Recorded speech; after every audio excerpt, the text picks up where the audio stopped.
नमस्कार, स्वागत है आप सबका मालवी एकेडमी के इस शानदार लर्निंग प्लेटफॉर्म पर। आज हम सोशियोलॉजी सोल सीरीज़ के अगले और जहाँ तक है कि लगभग मीन्स कंक्लूडिंग लेक्चर पर है। ठीक है, ये लगभग जहाँ तक मुझे ध्यान है ये 5वां या 6वां लेक्चर है। ठीक है, तो उनमें से ही अभी जैसे ये लगभग जो बाकी के पहले लेक्चर हो चुके हैं उसमें आपको अच्छा खासा आइडिया हो गया होगा कि क्या क्या कॉन्सेप्ट जो है हम निकाल करके मीन्स डिस्कस करते हैं एंड कितने महत्वपूर्ण वो सारी चीज़ें। आप में से किसी ने कमेंट किया था सर कुछ और मतलब चीज़ों के बारे में थोड़ा सा डिस्कस किया जाए। जैसे एक स्टूडेंट ने बोला था कि सर बुक्स के ऊपर जो है चर्चा हो जाए कि कौन किस ऑथर ने कितना कौन सी मतलब बुक लिखी है। हालांकि जब मैंने थिंकर्स के पार्ट को आपको पढ़ाया है तो उसमें मैंने डिटेल में ये चीज़ दिया हुआ है, तो उससे एक प्रकार से मीन्स इकट्ठे करके वैसे देने में कोई मतलब कोई तुक नहीं बनता, क्योंकि वैसे अगर आप देखोगे तो लगभग 50-60 ऐसे किताबें हो जाएंगी एंड वो देख करके फिर आप उसे मीन्स एक प्रकार से छोड़ ही दोगे फिर उसे पढ़ना। तो उसका हाइप ना बनाते हुए वो आप जो है थिंकर्स के पार्ट के साथ जो हमने कवर किया, जो इम्पोर्टेंट किताबें जो भी उनकी रही हैं वो हमने आपको दिया है। तो मेरा कहना यही रहेगा कि आप उसे वहीं से कवर करें, उसे रिवाइज करें, उसे मल्टीपल टाइम। जहाँ तक मेरा ख्याल है अभी तक हमने लगभग 20-25 थिंकर तो लगभग डिस्कस किए हैं डिटेल में। ठीक है 20-25 थिंकर्स इंडियन और वेस्टर्न को मिला करके ज़्यादा ही है, 20-25 से ज़्यादा ही है जहाँ तक मुझे लगता है। तो उन सबको हमने डिस्कस कर लिया है, उनसे रिलेटेड जो बुक्स हैं जो और भी मतलब इम्पोर्टेंट जो भी चीज़ें हैं वो सब चीज़ हमने देख लिया है। आज मैंने सोचा है कि कुछ कॉन्सेप्ट जितने अभी तक डिस्कस किए हैं जाने समझे वो तो ठीक है। अब आज मैंने सोचा कि जो कुछ नए जो मतलब कुछ आइडियाज़ इस सब्जेक्ट से मीन्स रिलेट करते हैं, जैसे नए आइडियाज़ क्या मतलब कह सकते हैं कि थोड़े से भिन्न उन कॉन्सेप्ट से हट करके। जैसे कि अगर मैं बात करूँ उदाहरण के लिए, फिलहाल आज देखेंगे ही आप कि कौन से थिंकर ने किस प्रकार की जो है आइडियोलॉजी को प्रमोट किया, ऐसी प्रकार की विचारधारा, या फिर ये कहें कि जैसे मान के चलो, जैसे उदाहरण के लिए मैं बोलूँ, जैसे सोशियोलॉजी के इंडियन सोशियोलॉजी के जो है जनक कौन है, इस टाइप के क्वेश्चन जो डायरेक्टली या तो आपको पता होगा या तो नहीं पता होगा एंड उससे रिलेट करके कुछ आइडिया भी आपको मिले। तो मैंने सोचा कि इसे जनरली ऐसे करके ही समझाते हैं, पर फिर लगा कि इसे थोड़ा सा और एक्सप्लेन करके होना चाहिए। तो मैंने सोचा कि आज इसके लिए एक पीपीटी के फॉर्मेट में आपको बताऊं एंड ताकि आपको नोट करने में और उसे मीन्स पूरा अच्छे से जो है अपने हिसाब से उसको टेक डाउन करने में आसानी रहे। ठीक है, तो पीपीटी के फॉर्मेट में आज हमारे पास जो है लगभग 10-12 ऐसे चीज़ें हैं जो हम डिस्कस करेंगे, जो पहले की भांति ही है वही चीज़ हम डिस्कस करेंगे। हम देखेंगे कि शुरुआती फेज से जब से सोशियोलॉजी स्टार्ट हुआ तब से लेकर के लगभग आज के समय तक किस किस हिसाब से कौन कौन सी चीज़ों का डेवलपमेंट हुआ, हमने इस हिसाब से सेग्रीगेट किया है। एंड उसमें कुछ कुछ चीज़ें जैसे मान के चलो कि अर्बन सोशियोलॉजी की जहाँ बात आए, रूरल सोशियोलॉजी की बात आए, तो वो सब कहाँ से कैसे डेवलप हुआ, उसके क्या मीन्स कह सकते हैं कि सेंटर पर क्या लाई करता है, वो चीज़ को हम देखने एंड समझने वाले हैं। ठीक है, तो चलिए स्टार्ट करते हैं।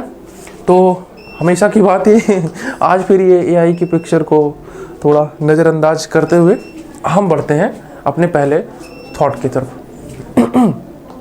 सबसे पहला, एंशिएंट एंड क्लासिकल थिंकर्स में शुरुआती दौर पर किसने मीन्स किस प्रकार के कॉन्सेप्ट को जन्म दिया, या फिर कह सकते हैं कि किसने किस प्रकार के जो है थिंकिंग को प्रमोट किया, उस पर हम बात करते हैं। अब जैसे डिडक्टिव एंड इंडक्टिव रीजनिंग की बहुत ज़्यादा मीन्स चर्चा आती है जब आप रिसर्च मेथोडोलॉजी के क्वेश्चंस को टैकल करते हैं। ठीक है, तो जब इंडक्टिव एंड डिडक्टिव रीजनिंग इतने ज़्यादा इंपॉर्टेंट है तो उसमें आपको यह समझने की भी आवश्यकता है कि भाई इसकी शुरुआत कहाँ से हुई, इसे दिया किसने है। ठीक है, अब उससे पहले ये भी समझ लेते हैं कि भाई इंडक्टिव एंड डिडक्टिव रीजनिंग होता क्या है। ठीक है, अब जैसे अगर मैं आपसे कहूँ, हालांकि इसका बहुत क्रिटिक भी होकर के आया है। क्रिटिक जो है वो हम रिसर्च मेथोडोलॉजी के शुरुआती जो थ्योरेटिकल पार्ट है उसमें हम डिस्कस कर लिए हैं एंड जैसे कार्ल पॉपर हो गए, थॉमस कुन हो गए, इन सब ने इस सब चीज़ों को बहुत मतलब जो है कह सकते हैं कि बहुत ज़्यादा क्रिटिसाइज़ किया है। ठीक है, तो उसी के हिसाब से अगर आप उसको मतलब एक प्रकार से उसकी अंडरस्टैंडिंग आपको हो रखी होगी, क्योंकि ये चीज़ मैंने पहले ही पढ़ा दिया है, तो अगर उसकी अंडरस्टैंडिंग अगर आपको है तो ये आपके लिए केक वॉक है। बस यहाँ पर आपको याद रखने वाली बस ये चीज़ है कि इसको दिया किसने है एंड इसको किसने दिया, ठीक है, बस इतना ध्यान रखने की आवश्यकता है। तो फिलहाल समझते हैं एक बार पहले inductive deductive reasoning. Inductive reasoning क्या बोलता है कि मान के चलो आपको किसी एक चीज़ का छोटा सा हिंट मिला, जैसे कि अगर मैं एक उदाहरण के तौर पर देखूं कि मैंने देखा, मैं कहीं भी मतलब किसी जगह ट्रेवल कर रहा हूं एंड मैंने देखा कि इस रास्ते में मुझे एक गाय दिखी। जैसे कि मैं किसी शहर में एंटर किया, मुझे वहां पर एक गाय दिखी एंड गाय सफ़ेद कलर की थी। थोड़ा और आगे बढ़ा तो गायों का झुंड दिखा, ठीक है, वहां पर मैंने देखा कि सारी गाय सफ़ेद है। और आगे गया तो और देखा बहुत सारी गाय हैं, मैंने देखा कि वो भी सफ़ेद है।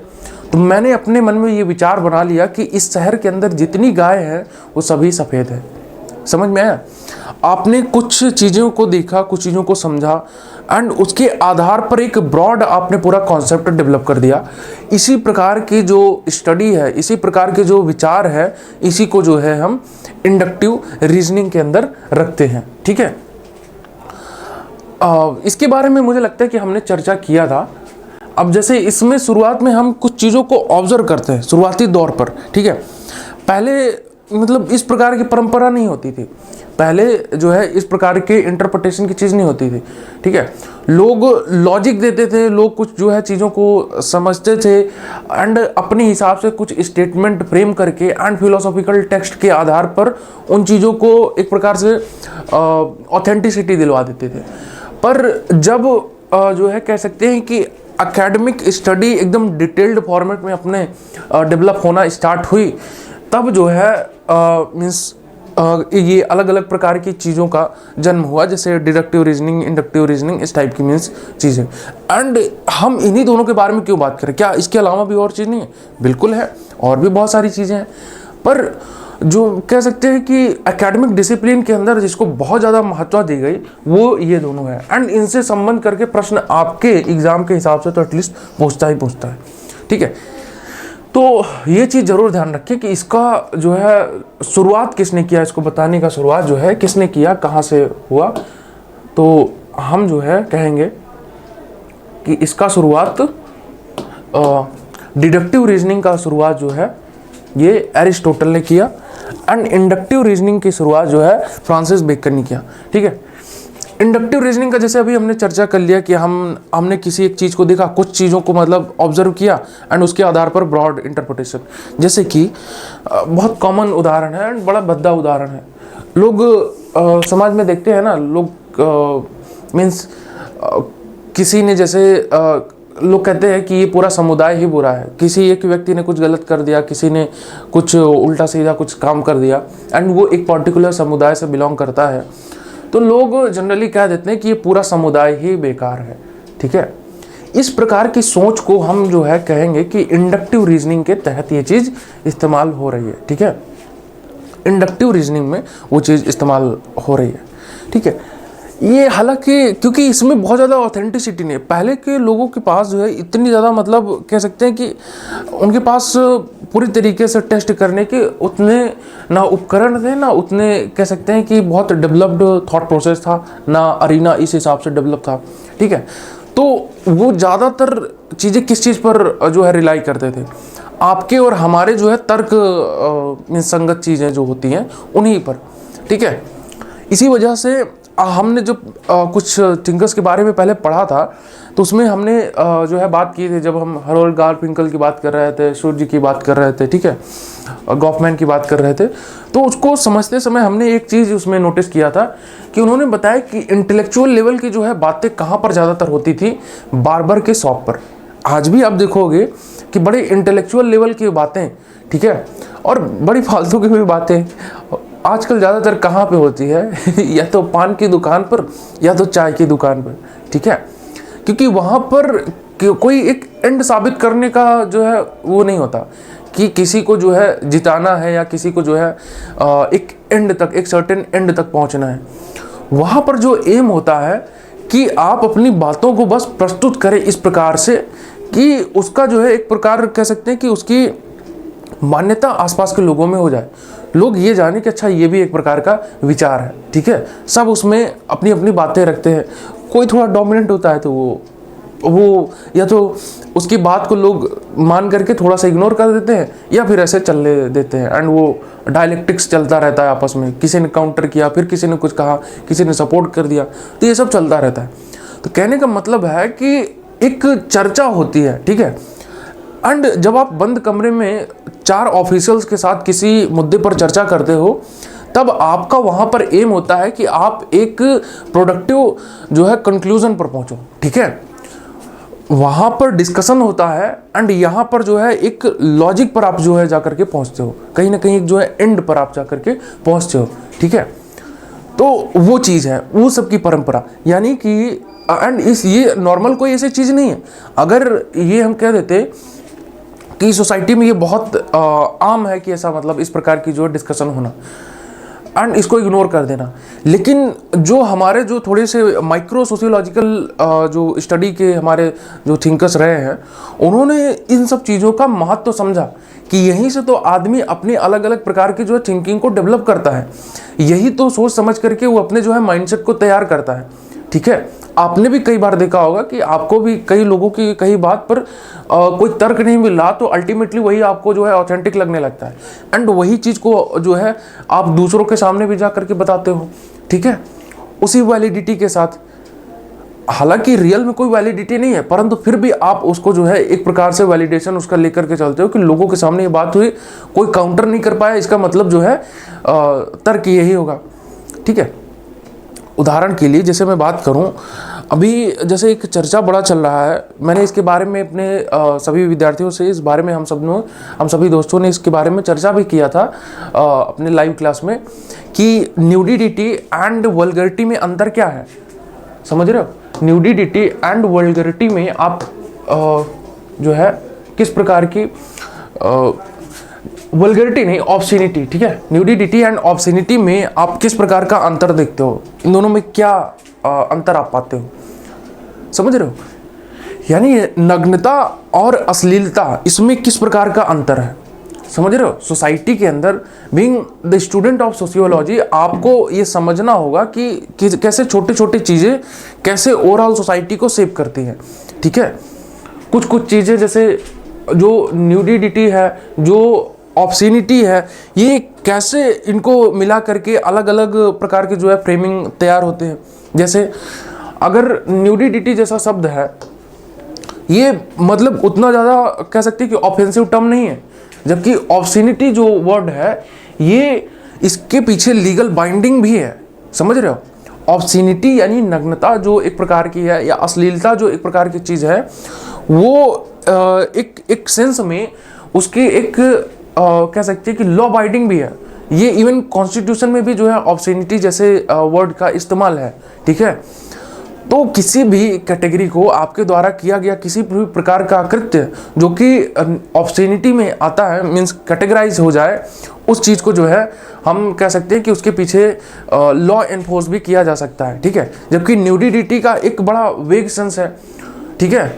न्यूडिटी इटसेल्फ, हालांकि जो है नॉर्मल सोसाइटी में इन दोनों को इंटरचेंजेबली इस्तेमाल किया जाता है, परंतु जब डिटेल लेवल पर इनका इंटरप्रिटेशन होता है तो इन्हीं के आधार पर आपको क्या लगता है कि ये जो डिबेट होती है, जो एक प्रकार से डिस्कशन होता है सुप्रीम कोर्ट में ले जा करके, ये जो एक एक वर्ड पर ये क्या साबित करने का प्रयास करते हैं। भाई आप ही देखो ना, जो जैसे कह सकते हैं कि मॉब जस्टिस, आपने कह दिया कि आपको मतलब जो है 100 लोगों को ये चीज़ बुरी लगी तो कह दो कि सर ये गलत है, इसको तो जो है फांसी भी लटका देना चाहिए।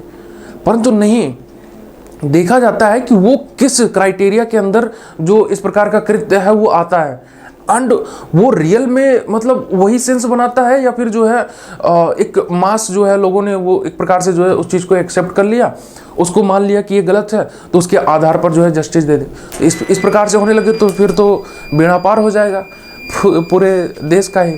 तो समझ रहे हो, आपके और हमारे सोशियोलॉजिकल स्टडी का इतना ज़्यादा महत्व होता है, ठीक है। तो इस चीज़ को आप समझें, ठीक है।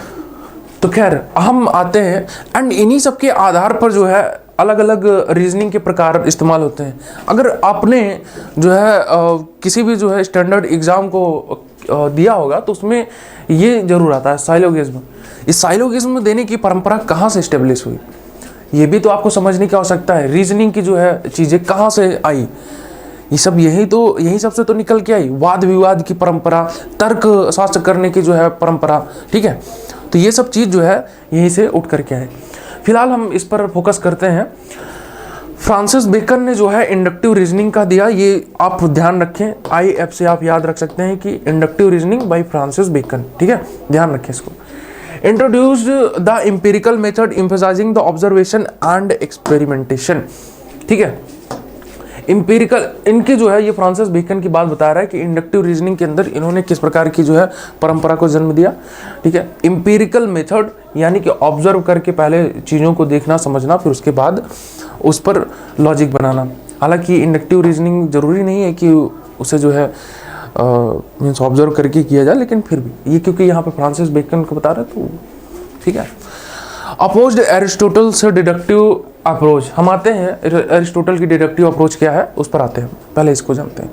इन्होंने जो है अपोज किया किसको, एरिस्टोटल के डिडक्टिव मेथड को। डिडक्टिव मेथड क्या है, डिडक्टिव मेथड इंडक्टिव का जस्ट अपोजिट है। जैसे कि मान लो कि हमने किसी चीज़ को एक देखा, मतलब मान के चलो कि ये एक किसी कॉन्सेप्ट को हमने देखा, जैसे मान के चलो एक बहुत बड़ा गोला कुछ ऐसे टाइप का है, ठीक है, उसको हमने देखा एंड उसी को पूरा सर्वथा सत्य मान लिया।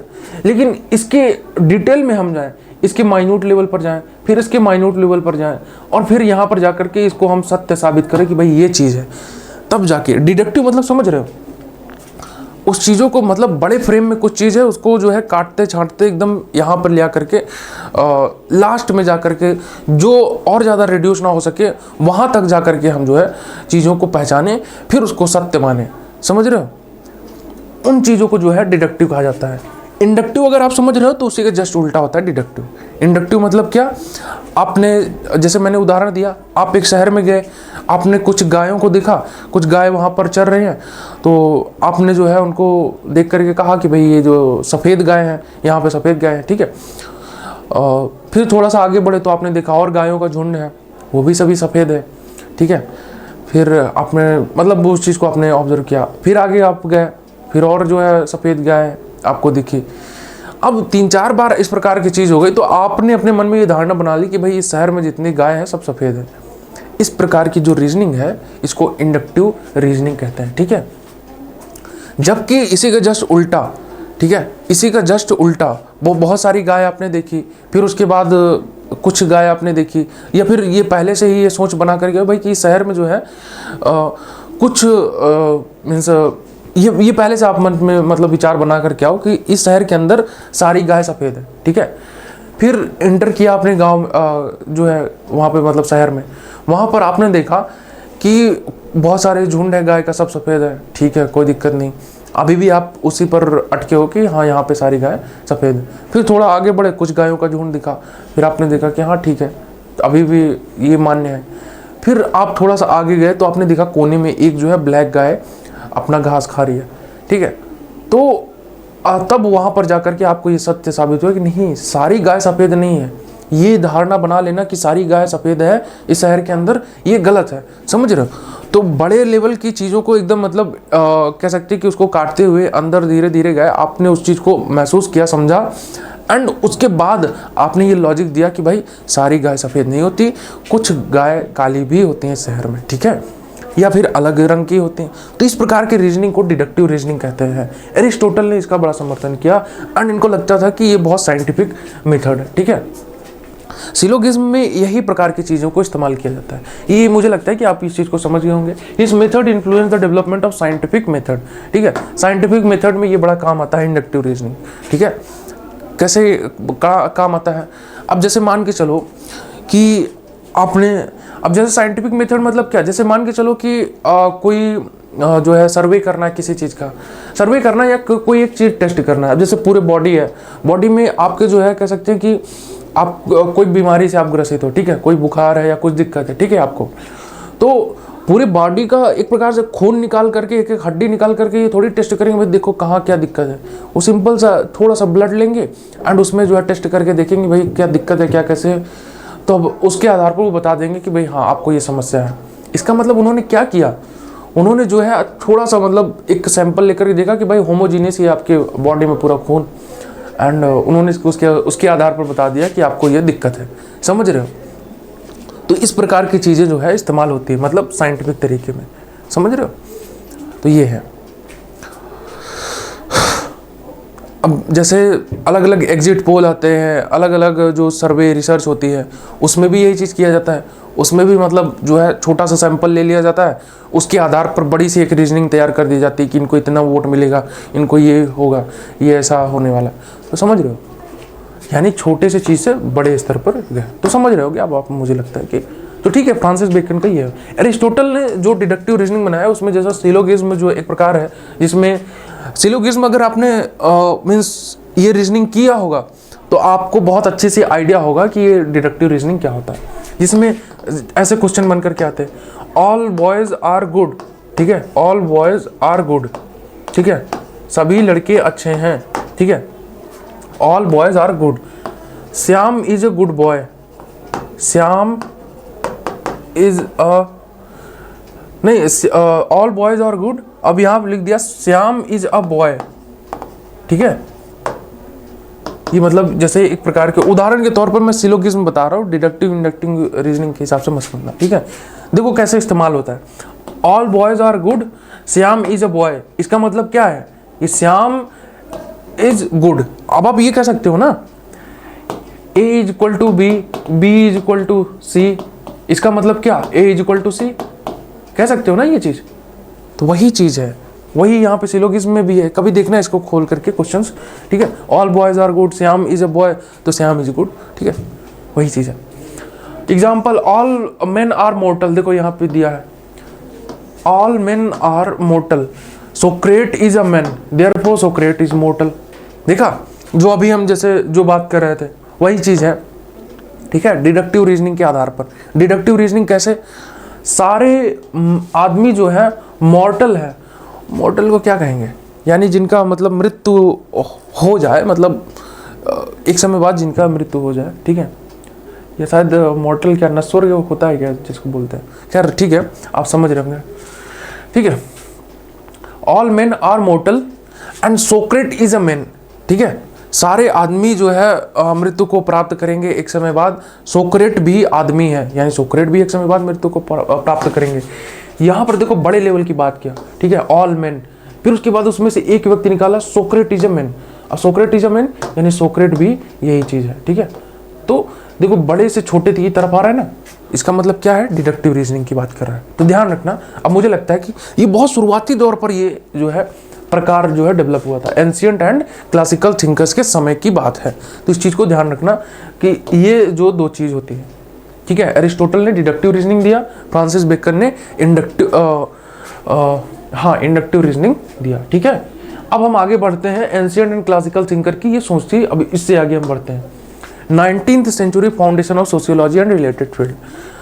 अब 19th सेंचुरी के आसपास, 19वीं जो है शताब्दी के आसपास सोशियोलॉजी और रिलेटेड फील्ड में किस हिसाब से डेवलपमेंट हुआ, कौन उसके पिता है क्या नहीं है, वो चीज़ हम समझते हैं। हम ओवरऑल सोशियोलॉजी के हिसाब से देख रहे हैं, ठीक है, तो सोशियोलॉजी पर ही पूरा फोकस रहेगा। अब यहाँ पर देखो दिया है, Auguste Comte is the father of sociology, ठीक है। तो ये चीज़ को ध्यान रखें आप, Auguste Comte is the father of sociology.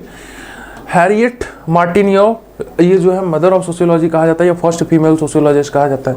ध्यान रखिए, बहुत इंपॉर्टेंट है, हैरियट मार्टिनियो, ठीक है, mother of sociology, the first female sociologist. August Comte the father of sociology coined the term sociology and introduced positivism which emphasizes scientific observation, ठीक है, ये जानते होगे आप।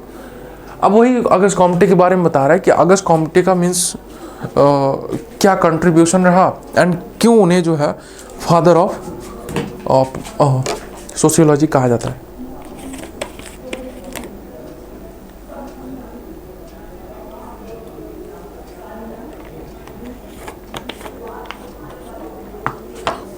ठीक है,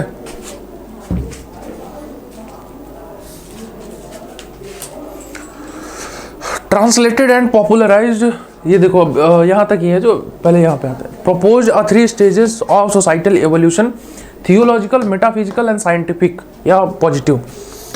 इसके बारे में हम सब डिटेल में डिस्कस कर ही चुके हैं यार, ठीक है। बस इतना समझ लो कि यहाँ पर आपके जानने के लिए ये चीज़ है, बाकी जानने के लिए तो ये दोनों भी है, परंतु ये सब चीज़ पढ़ चुके हैं, बहुत कॉमन चीज़ है, ठीक है। Herriot Martin your, mother of sociology and first female sociology, इनके बारे में थोड़ा सा जान लीजिए क्योंकि बड़ा कम इनके बारे में चर्चा मिलता है। Translated and popularize the Comte's work in English, ठीक है। इन्होंने जो है कॉम्टे के जो वर्क थे उसको इंग्लिश में ट्रांसलेट करके उसे पॉपुलराइज किया है, ठीक है। Studied social structure, gender and race issues, ठीक है। Social structure, gender and race की जो चीज़ें होती हैं उन सब चीज़ों को इन्होंने काफ़ी अच्छे से पढ़ा समझा है, तो ये चीज़ भी ध्यान रखें। Advocated for social justice including women's right and abolitionism, abolition होता है एबोलिशनिज्म, ठीक है, कभी बार जबान लड़खड़ा आ जाती है। Advocated for social justice including women's right and abolition, जो भी है, ओके।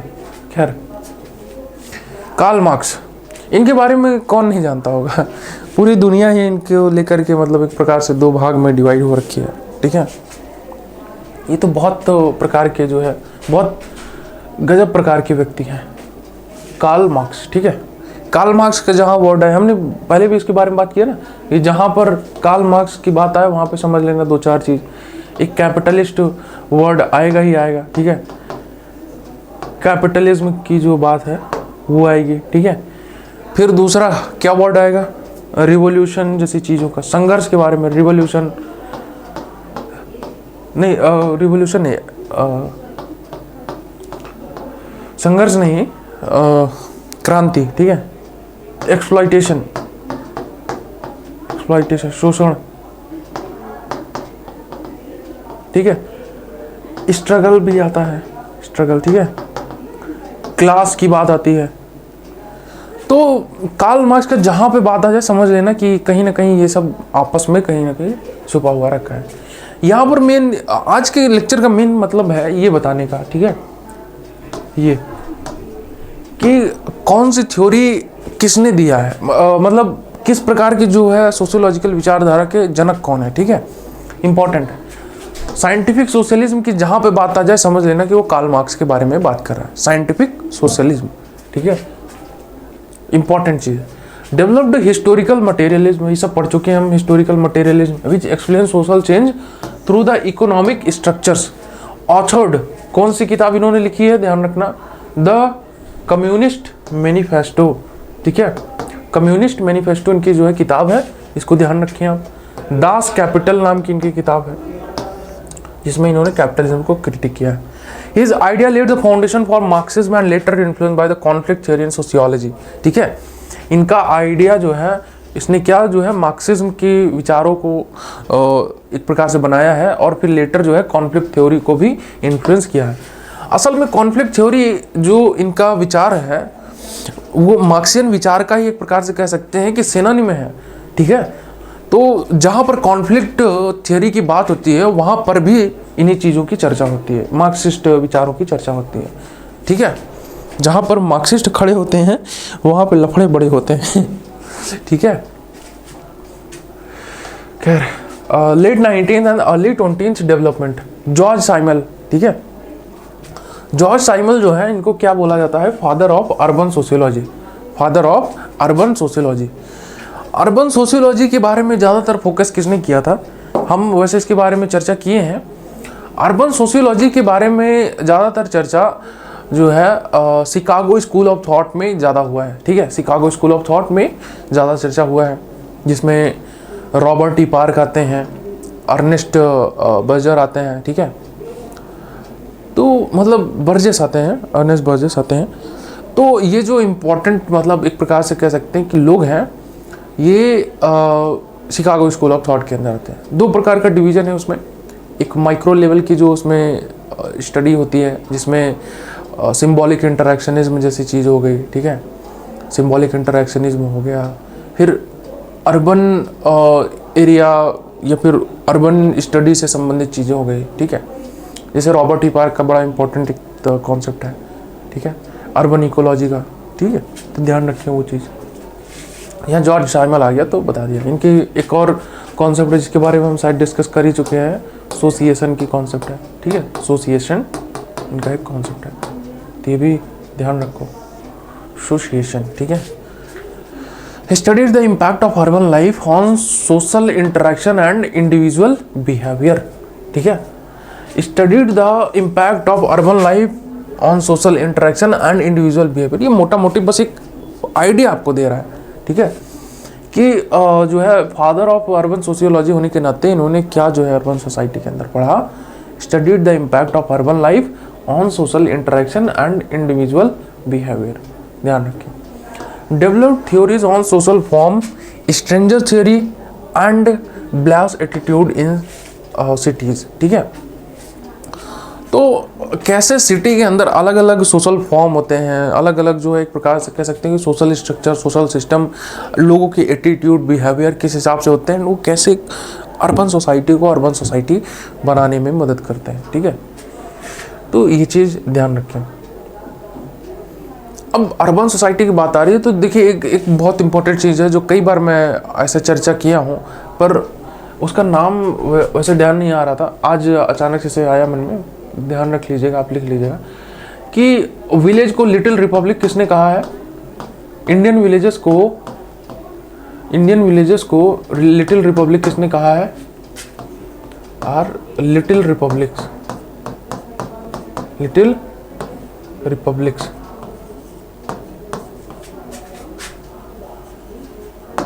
ये किसने कहा है, ध्यान रख लीजिएगा, चार्ल्स मेटकॉफ,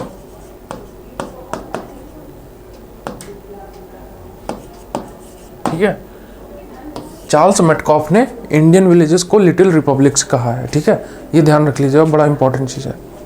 कई बार होता है कि कुछ चीज़ें एक्सप्लेन करते करते दिमाग में वो चीज़ आ जाती है, ठीक है, ध्यान रख लेना, इंपॉर्टेंट है।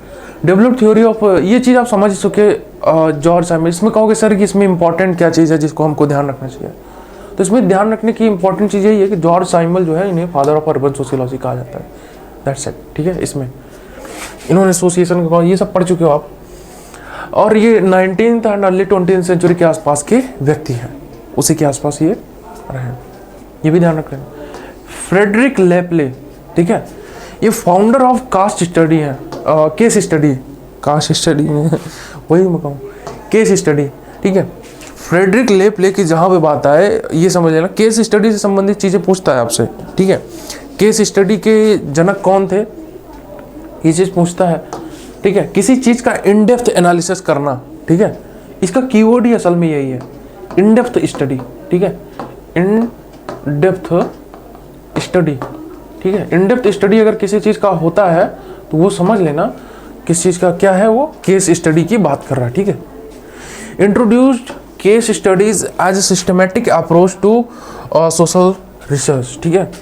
Studied workers family budgets to understand social class and economic conditions, ठीक है।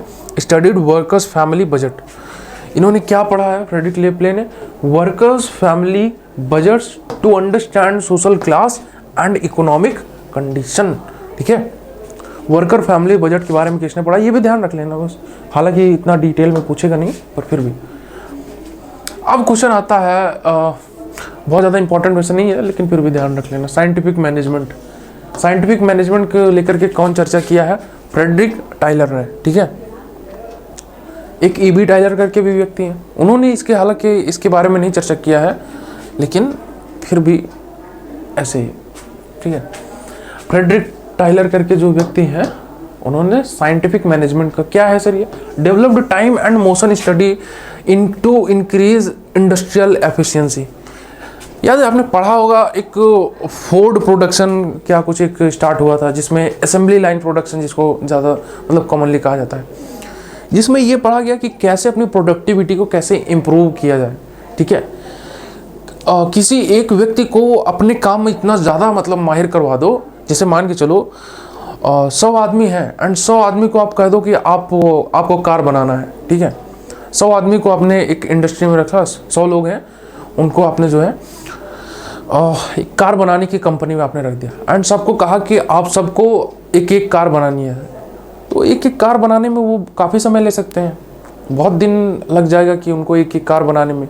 हो सकता है कि एक आदमी एक कार को 100 दिन में बनाए, ठीक है, तो ये हो सकता है, क्योंकि एक कार बनाने में बहुत सारी चीज़ों का आपको ध्यान रखना होगा। कोई मतलब फ्यूल लगाना होगा, उसको ओवरऑल हर एक चीज़ को तैयार करना होगा, उसमें स्टीयरिंग से लेकर व्हील तक, ब्रेक, ये वो फलाना ढिमका सब कुछ उसमें आपको बनाना है अकेले, ठीक है।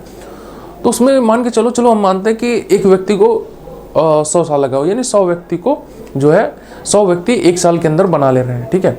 एक इंसान जो है 1 साल के अंदर बना ले रहा है, 100 व्यक्ति भी जो है एक ही साथ उनको काम दिया गया। अब ये वाला कोई प्रश्न नहीं है मैथमेटिक्स का, एक आदमी 1 साल में बना रहा है तो 100 आदमी कितने साल में बनाएंगे, 100 आदमी भी एक ही साल में बनाएंगे, ठीक है, क्योंकि सबको एक साथ काम दिया गया था, ठीक है। तो 100 आदमी जो है एक साथ बनाते हैं, 1 साल में बनाते हैं, ठीक है। अब लेकिन ये मेथड बड़ा मतलब कह सकते हैं कि आउटडेटेड है। अब आपने कह दिया कि एक व्यक्ति जो है रहेंगे 100 आदमी, उन 100 आदमी को मिल करके एक दिन में एक कार बनानी है, ठीक है। 100 आदमी को एक दिन में मिलकर एक कार बनानी है, कैसे बनाएंगे साहब? अब एक आदमी को आपने काम दिया, मतलब एक आदमी को काम दिया कि तुम भाई जो है टायर से संबंधित सारे काम करोगे, एक आदमी को काम दिया कि जो है तुम मतलब इस कार का पूरा फ्रेमवर्क तैयार करोगे, एक आदमी को काम दिया कि आप स्टीयरिंग से संबंधित, एक आदमी को सीट से संबंधित, यानी उसको जो है छोटे छोटे पार्ट्स में डिवाइड कर दिया। अब वो अपने काम को करने में इतना ज़्यादा माहिर हो गया कि मतलब जो है जो काम उसको करने में कह सकते हो कि टायर वायर फिट करने में जो उसे आधा घंटा लगता था या 1 घंटा लगता था, वो 5 मिनट के अंदर कर दे रहा है, समझ रहे हो। जहाँ पर 100 आदमी जो है कह सकते हो 100 कार 1 साल में बना रहे हैं, वही 100 आदमी एक कार को एक दिन में बना दे रहे हैं, यानी 365 दिन में कितनी कार? 365 कार, ठीक है। और लागत कितनी लग रही है? उतनी ही लग रही है, समझ रहे हो। तो एक प्रकार से उनको उनके काम में इतने ज़्यादा माहिर करवा देना कि वो मतलब कह सकते हो कि बहुत एफिशिएंट हो जाए आपका ओवरऑल, एंड प्रोडक्टिविटी आपकी जो है कंपनी की इंक्रीज हो जाए। तो उसी टाइप का लगभग कॉन्सेप्ट ये है, जिसमें मैनेजमेंट को मतलब एक प्रकार से बहुत ज़्यादा महत्व है। सर मैनेजमेंट क्या यहाँ पे क्या काम? मैनेजमेंट का काम ये मतलब नहीं कि टाइम उनका काम या फिर कुछ कैसे, नहीं, ओवरऑल सारी चीज़ों को देखना एंड अल्टीमेट जो है एम जो हो कि प्रोडक्टिविटी उसमें निकालना, ठीक है। तो साइंटिफिक मैनेजमेंट की बात इसमें देखो। अब जो उदाहरण मैंने आपको दिया ये फोर्ड असेंबली लाइन प्रोडक्शन वाला, ये ऐसा नहीं है कि इस पर डायरेक्टली अप्लाई होता है, वो उदाहरण के मैंने आपको समझाया, ठीक है। इसके अंदर क्या पढ़ते हैं फादर ऑफ साइंटिफिक मैनेजमेंट ने, इन्होंने जो है इसमें क्या मतलब पढ़ा है कि develop time and motion studies to increase industrial efficiency, ठीक है। टाइम एंड मोशन स्टडीज मतलब एक प्रकार से किस हिसाब से जो है ओवरऑल मोबिलाइजेशन ऑफ वर्क हो रहा है उसका डिटेल्ड स्टडी हुआ, ठीक है। उस चीज़ को एक प्रकार से इन्होंने दिया। एंड ये साइंटिफिक मैनेजमेंट की जो इन्होंने, ये कोई एक थ्योरी नहीं है, साइंटिफिक मैनेजमेंट के अंदर बहुत सारी चीज़ें आती हैं। जब आप MBA वगैरह करते हो तो उसमें मैनेजमेंट की बहुत सारी स्किल्स आपको सिखाई जाती है, ठीक है। और नॉर्मल भी किसी भी आप कंपनी में ज्वाइन करते हो तो वहाँ पर भी आप देखते हो कि मैनेजमेंट की बहुत सारी चीज़ें होती हैं, ठीक है। उसमें एक पूरा फ्रेमवर्क होता है, उसके हिसाब से सारा सब कुछ चलता है, ठीक है। तो ये चीज़ है। अब इसमें advocated for workers specialisation leading to the modern work place management theories, advocated for workers specialisation, ध्यान करो अभी जो हम बात कर रहे थे वर्कर्स स्पेशलाइजेशन की बात, कि किसी को उसके काम में इतने ज़्यादा माहिर बनवा दो कि वो जो है उसको अपना काम जो है एक प्रकार से मीन्स लगे कि भाई मक्खन जैसा काम है, तो 2 मिनट में देखा होगा ना। कई लोग जो है वो डॉली चाय वाला जो है तो वो मतलब, अब वो नहीं कह रहा हूँ कि वो जो ऐसे नागिन के तरीके से ऐसे करके मतलब वो करता है, वो देखते हो कि ऐसे करके ऐसे तुरंत ऐसे जला देता है, ऐसे चाय को ऐसे ऐसा लग रहा है जैसे फेंक रहा है, लेकिन देखो कितने माहिर तरीके से, क्योंकि उसने अपने काम को इतने ज़्यादा मतलब पैशनेटली उस चीज़ को फॉलो किया है एंड दिन रात वही चीज़ को करता है, तो उसको एक प्रकार से प्रैक्टिस हो चुकी है इसमें, ठीक है, बहुत एफिशिएंट हो चुका है। अब मैं नहीं कहता कि वो कोई बहुत अच्छी स्किल है या बुरी है क्या कुछ, उसकी आप इस हिसाब से देखो कि एफिशिएंट कितना मतलब है, ठीक है। एक दिन में कितने सारी जो है चाय, वो सब गोलगप्पे वालों को देखो, तुरंत देखो 2 मिनट में, मतलब 2 मिनट में 10 कस्टमर को निपटा देते हैं, ठीक है, ऐसे करके ऐसे दिया, ये सर ये दिया, तो समझ रहे हो कितने ज़्यादा मीन्स वो हो जाता है। तो उसी चीज़ को इन्होंने जो है एक्सप्लेन करने का प्रयास किया। Early to mid 20th century, ठीक है, early to mid 20th century, इसमें सोशियोलॉजिकल एडवांसमेंट क्या हुआ उसके बारे में बात कर रहा है, ठीक है। ये सीक्वेंस वाइज है पूरा ये स्लाइड। अब इसमें देखो मेलिनोस्की आए, Bronislav Malinowski, father of functional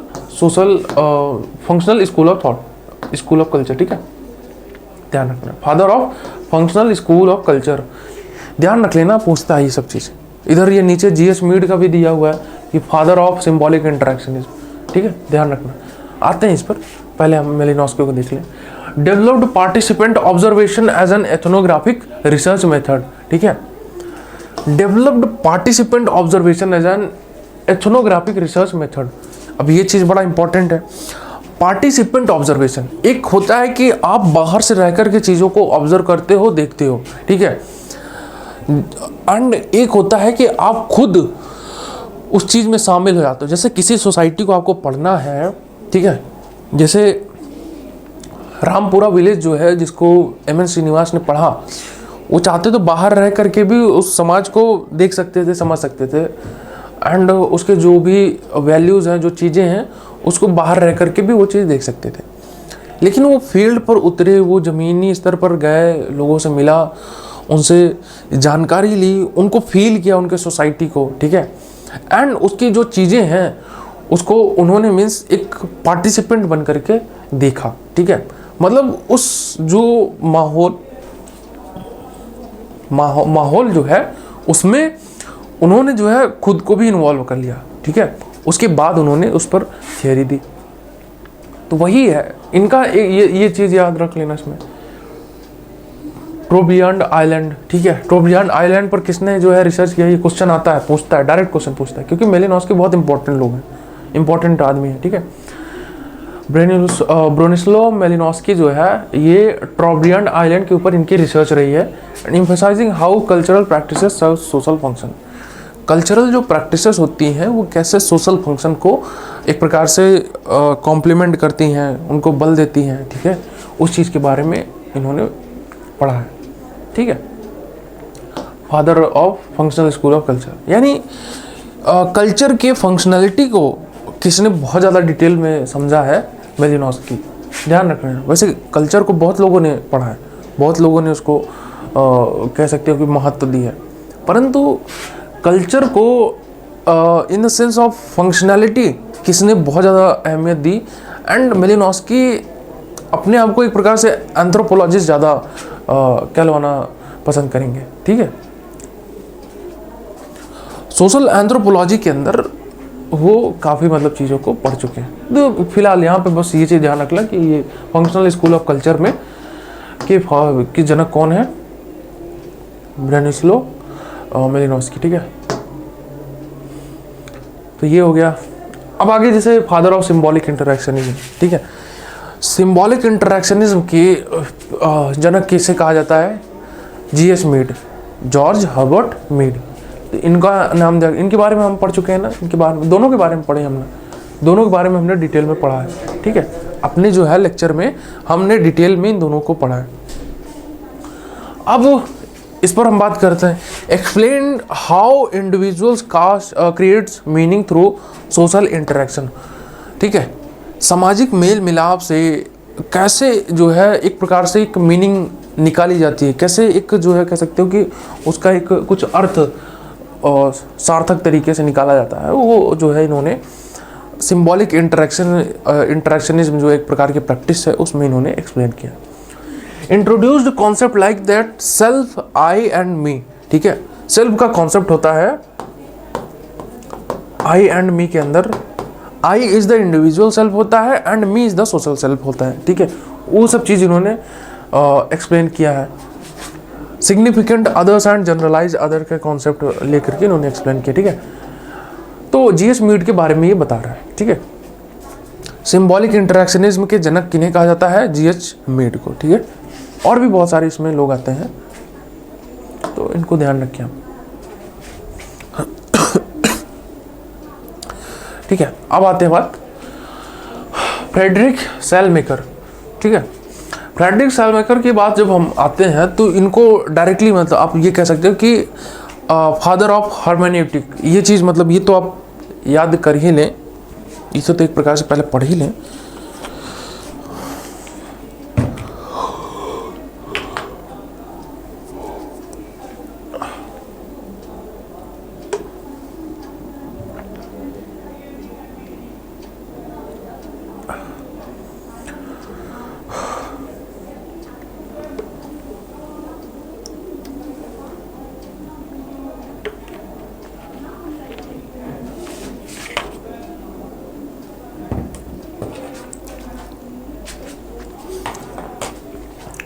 ठीक है, फ्रेडरिक सेलमेकर, ये इन्हें फादर ऑफ हार्मेन्यूटिक कहा जाता है। हार्मेन्यूटिक एक्चुअल में एक वर्ड है जो निकल करके आया है, ग्रीक वर्ड है, निकल करके आया है हारमोनियन से। हारमोनियन क्या होता है सर? अच्छा, आपने ये वर्ड सुना होगा। अब मैं किसी व्यक्ति के ऊपर ये जो है वो नहीं कर रहा हूँ, पॉइंट नहीं कर रहा हूँ, मैं समझाने के लिए आपको बता रहा हूँ। जिसे एक टर्म होता है लोग इस्तेमाल करते हैं, MSG, messenger of God, messenger of God. ठीक है, यानी भगवान का दूत। ये चीज़ आपने कई जगह पे वैसे सुना होगा। ठीक है, मैसेंजर ऑफ गॉड जो होता है, इसमें क्या होता है कि ग्रीक में ये मान्यता थी कि जो भगवान जो कहते हैं उनकी भाषा एक अलग होती है। हालांकि ये चीज़ देखा जाए तो इंडियन सोसाइटी के अंदर भी ये चीज़ लागू होती है। भाई संस्कृत में ही सारे कुछ सब कुछ क्यों है? भगवान क्या आपकी लैंग्वेज नहीं समझता क्या? भगवान की अपनी खुद की जो है एक अलग लैंग्वेज है, उनको मतलब किसी एक जो है व्यक्ति की ज़रूरत पड़ती है। यानी पंडित जी आकर मंत्र सिर्फ जो है संस्कृत में पढ़ते हैं, ऐसा क्यों मतलब? तो आप ये अक्सर पूछते हो अपने आप से। ठीक है, तो लगभग वही टाइप की चीज़ जो है, वही प्रकार की मान्यता जो है वहाँ पर भी ग्रीक में भी थी। वहाँ पर जो है हारमोनियन एक प्रकार की जो है ट्रेडिशन था, जिसके अंदर जो अगर मोटा मोटी इसका उत्तर अगर मैं आपको कहूँ, मतलब एक प्रकार से अर्थ आपको बताऊँ, तो ये इंटरप्रिटेशन की जो है चीज़ों को पॉइंट करता है। हालांकि एक प्रकार का ट्रेडिशन भी है, हार्मेन्यूटिक एंड इंटरप्रिटेटिव ट्रेडिशन, जिसमें इंटरप्रिटेशन की टेंडेंसी को बहुत ज़्यादा महत्व दी जाती है। कैसे? ये असल में टेक्स्ट को, जो लिखी हुई चीज़ें होती हैं, उसको डिसाइफर करने में ये काम करता था। ठीक है, डिसाइफर करने का काम करता था। टेक्स्ट को डिसाइफर कैसे? मतलब ईश्वर के द्वारा लिखा गया, बताया गया जो ज्ञान है उसको डिकोड करना, उसको डिकोड करके लोगों तक पहुंचाना, बताना, ये एक प्रकार की जो है ट्रेडिशन के अंदर इस्तेमाल किया जाता था। ठीक है, उसी चीज़ को जो है सोशियोलॉजिस्ट ने उठाया एंड वही कह सकते हो कि इंटरप्रिटेशन की जहाँ पर टेंडेंसी की बात हो, समझ लेना कि वो हार्मेन्यूटिक्स के होने की बात बता रहा है। ठीक है, इंटरप्रिटेशन। ठीक है, इंटरप्रिटेशन, ध्यान रखना ये चीज़। ठीक है, इंटरप्रिटेशन की बात जहाँ पर है। ठीक है, इसमें क्या है कि established hermeneutic the study of interpretation specially in the understanding text. ठीक है, टेक्स्ट को डिसाइफर करनी, यानी जो पढ़ी हुई, जो मतलब एक प्रकार से टेक्स्ट है, जो अवेलेबल थॉट्स हैं। आज भी तो लगभग बहुत सारे जो हमारे जो मतलब महाराज होते हैं, जो पंडित जी लोग होते हैं, ब्राह्मण जो मतलब सिद्ध ब्राह्मण जिन्हें कहते हैं, वो लोग क्या करते हैं कि जो भागवत गीता में हो गया, रामायण में जो चीज़ लिखी है, उसको सबको डिकोड करने का प्रयास करते हैं। ठीक है, जैसे एक कोट है, एक कोट नहीं मतलब एक चौपाई टाइप का है कि मतलब बड़ा कंट्रोवर्शियल टाइप का है, जो कहते हैं ना कि ढोल गवार शूद्र पशु नारी, कुछ ऐसे करके है। तो उसको लोग अलग अलग प्रकार से मीन्स इंटरप्रेट करते हैं। ठीक है, तो कहने का ये मतलब है कि जो अलग अलग हमारे टेक्स्ट अवेलेबल हैं, उसको इंटरप्रेट करने की जो एक प्रकार की टेंडेंसी है, वो ग्रीक जो कह सकते हैं कि कल्चर के अंदर हार्मोनियन एक मतलब एक विचार है, जिसमें जो टेक्स्ट होते हैं, जो भगवान की कही गई बातें होती हैं, उसको इंटरप्रेट करने का प्रयास करते हैं। Hermeneutic itself is a process. ठीक है, तो हार्मेन्यूटिक्स के तहत in sociology we use the hermeneutic to decipher the hidden meaning in the text as well as in the verbal format. ठीक है, कैसे सर वर्बल फॉर्मेट में कैसे? मैक्स वेबर ने जो वर्स्टैहन की जो टेक्निक अपनाई, वर्स्टैहन मतलब वर्स्टैहन, ठीक है, वर्स्टैहन की जो टेक्निक मैक्स वेबर ने अपनाई, उसके अंदर वो क्या करते हैं, वो ये समझने का प्रयास करते हैं कि आप मतलब असल में कहना क्या चाह रहे हो, बोलना क्या चाह रहे हो। वो डायरेक्टली वो चीज़ नहीं, मतलब अब इसी चीज़ को और भी लोगों ने अपने अपने हिसाब से इस्तेमाल किया। ठीक है, जैसे लेटेंट एंड मैनिफेस्ट फंक्शन के तहत जो हमारे मर्टन साहब थे उन्होंने इसको जो है पढ़ा। ठीक है, यानी हिडन ट्रुथ को पहले जो है डिसाइफर करने का प्रयास, समझ रहे हो। तो खैर, तो ये चीज़ है जो है क्या बोलते हैं इसमें, किसके अंदर आता है, हार्मेन्यूटिक्स के अंदर। इनकी आइडियाज़ जो है लेटर डेवलप कौन किया था, मतलब कौन ज़्यादा इसको जो है आगे ले गया था, हेडिगर एंड गैडेमर। ठीक है, ये दोनों इंपॉर्टेंट आदमी है, ध्यान रखना कि हार्मेन्यूटिक्स के अंदर ये दोनों आते हैं। एडमंड हसेल, एडमंड हसेल इन्हें क्या कहा जाता है, ये फाउंडर ऑफ फिनोमिनोलॉजी है। फिनोमिनोलॉजी के इन्हें जनक कहा जाता है। ठीक है, यानी घटनाओं का घटना शास्त्र एक प्रकार से कह सकते हैं। Introduce the phenomenology as a method to studying human consciousness.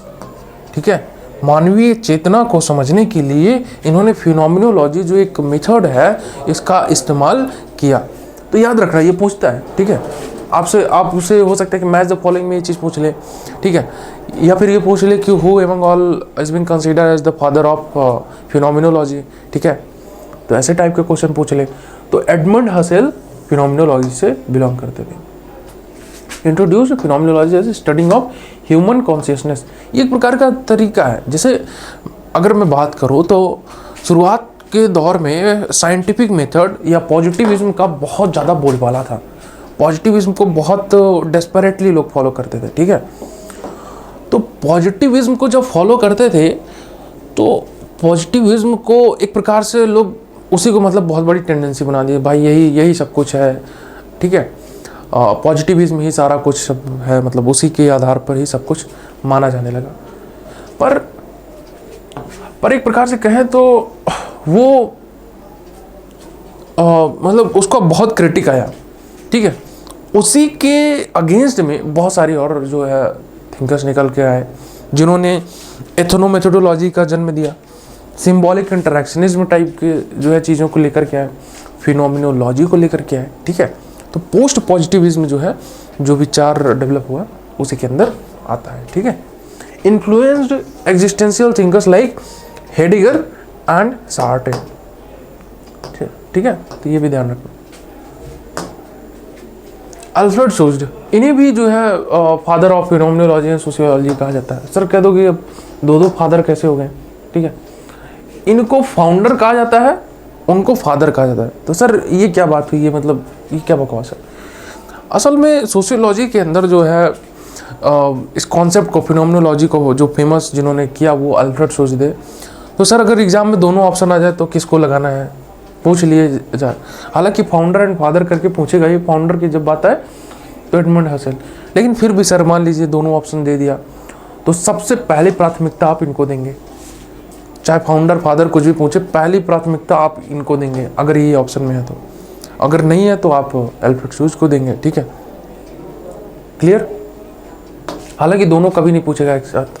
ठीक है, applied Husserl's phenomenology to sociology emphasising subjective experience in social life. समझ रहे हो, यानी जो व्यक्तिगत सोच है, जो एक प्रकार से हर इंसान की अपनी एक सब्जेक्टिव अंडरस्टैंडिंग है, सब्जेक्टिव थॉट प्रोसेस है, उसको समझने के लिए इन्होंने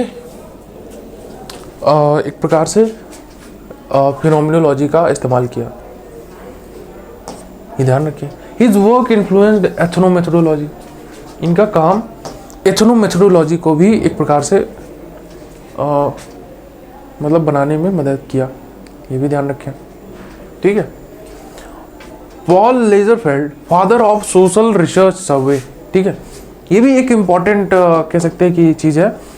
जैसे अभी हमने लाप्ले को देखा ना, जिन्होंने केस स्टडी को जनक जिनको कहा जाता है, वैसे ही फादर ऑफ सोशल रिसर्च सर्वे सर्वे की अगर हम बात करें कि कौन किसने जो है मेथड को किसने एक प्रकार से वैलिडेशन दिलाई एंड एक प्रकार का मेथड बनाया सोशल रिसर्च में, तो पॉल लेजरफेल्ड, ठीक है, ध्यान रखिए। Pioneered empirical research method specially in media studies and public opinion research.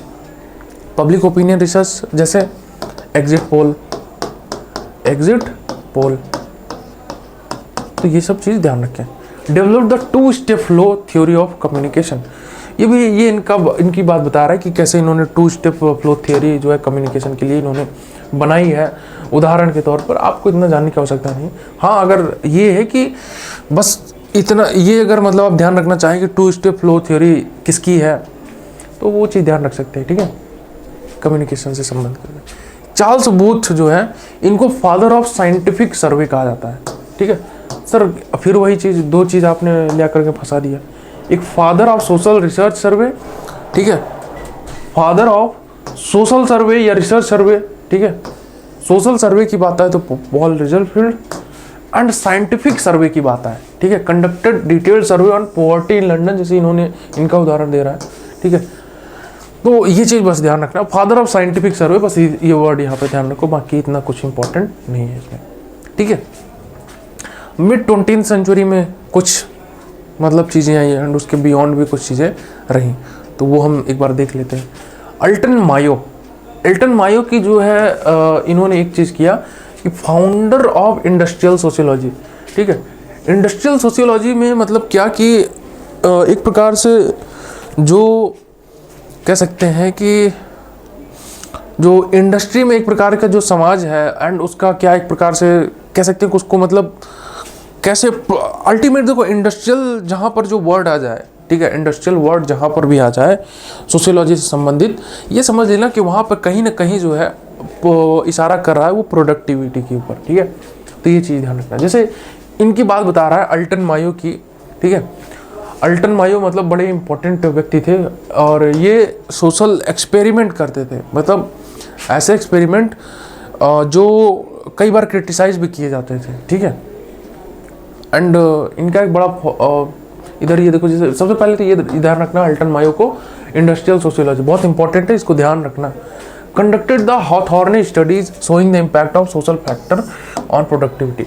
हॉथॉर्ने study क्या है कि इन्होंने एक प्रकार से जैसे बताया ना कि एक्सपेरिमेंट करने का इनका बड़ा शौक था, सोशल एक्सपेरिमेंट, ठीक है, सोसाइटी के ऊपर ये गजब का एक्सपेरिमेंट करते थे। हॉथॉर्ने इफेक्ट एक होता है, हॉथॉर्ने एक इफेक्ट होता है जिसे मतलब सोशियोलॉजिकल वैलिडेशन है जिसको, इसका अगर मोटा मोटी बस आपको एक मतलब मैं उत्तर बताऊं तो ये बस बोलता है कि जब किसी इंसान पर रिसर्च होता है, किसी इंसान पर एक प्रकार से कह सकते हैं कि एक्सपेरिमेंट किया जाता है एंड उसको पता होता है कि उस पर एक्सपेरिमेंट या रिसर्च हो रहा है, तो उसके जो है उसका जो है ओरिजिनल बिहेवियर है वो चेंज हो जाता है, उसका ओरिजिनल बिहेवियर बदल जाता है, ठीक है, उसका ओरिजिनल बिहेवियर इन्फ्लुएंस हो जाता है एक अलग तरीके से।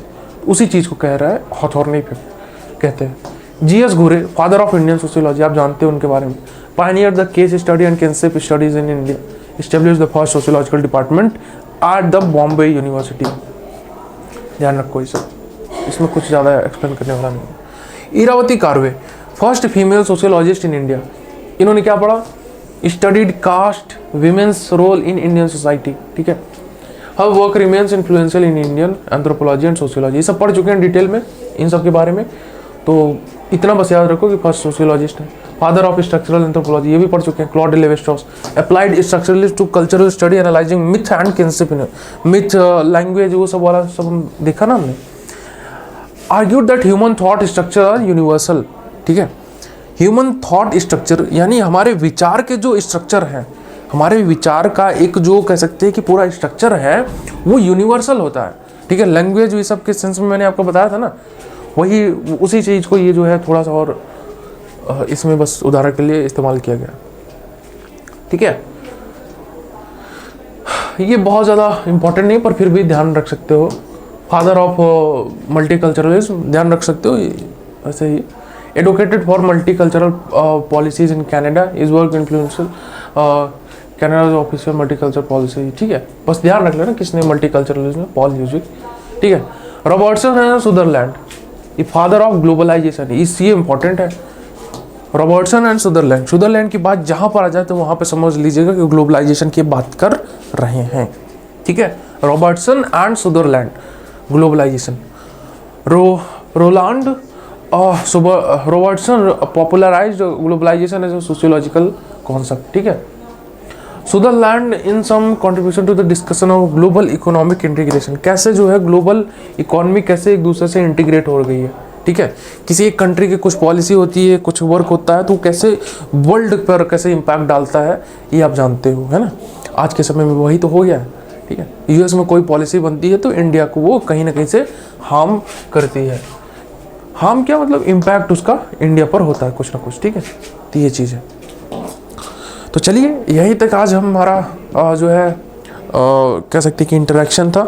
इसके आगे हम कुछ और बातें करेंगे आगे आने वाले लेक्चर्स में। तब तक के लिए बढ़िया से पढ़िए और खुश रहिए, सेहत का ध्यान रखिए और रिवाइज करते रहिए, ठीक है। एग्ज़ाम में बहुत पास में है, तो जो जो चीज़ यहाँ पर बताया गया मुझे नहीं लगता कि इससे बाहर कहीं कुछ पूछेगा, ठीक है। तो बस अच्छे से पढ़िए एंड कुछ डाउट हो, कुछ क्वेश्चन हो तो आप कमेंट बॉक्स में ड्रॉप कर सकते हैं। मैं सभी कमेंट्स का जवाब देता हूँ, ठीक है। ओके, तो बढ़िया से पढ़िए, फिर मिलते हैं अगले लेक्चर में। ओके।